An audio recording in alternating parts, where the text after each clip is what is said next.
The High Court has dismissed the DA's application to have ANC cadre deployment declared unlawful. It says the case was based on speculation and conjecture. The official opposition now intends appealing the ruling at a higher court. DA leader John Steenhuisen says a higher court is better placed to interpret the law. Cadre deployment is not some benign practice that inflicts no harm. It is a malignant practice that has infected and bedeviled every aspect of the state. Cadre deployment is also not a victimless crime. Every time the lights go off, every time a factory is shut down, every time that water stops running in taps, every time one of the state-owned entities fails to fulfill its responsibilities and requires another big bailout, is as a result of cadre deployment.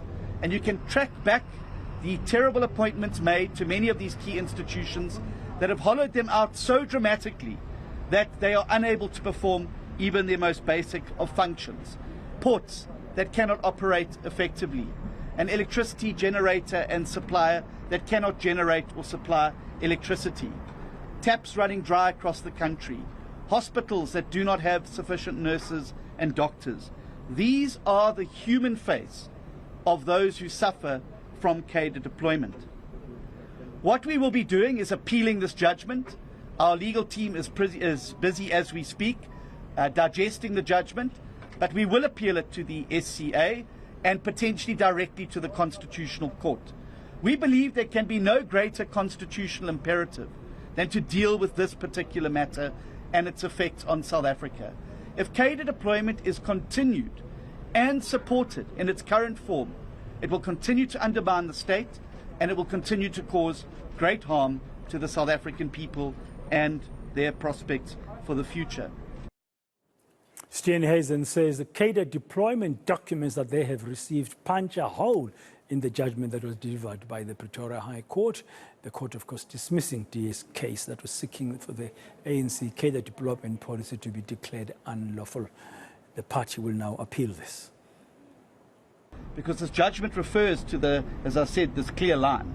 What those documents demonstrate very clearly is that there is no line and that people are chosen based on their loyalty to the party, their assessment and longevity of service to the organization rather than on merit.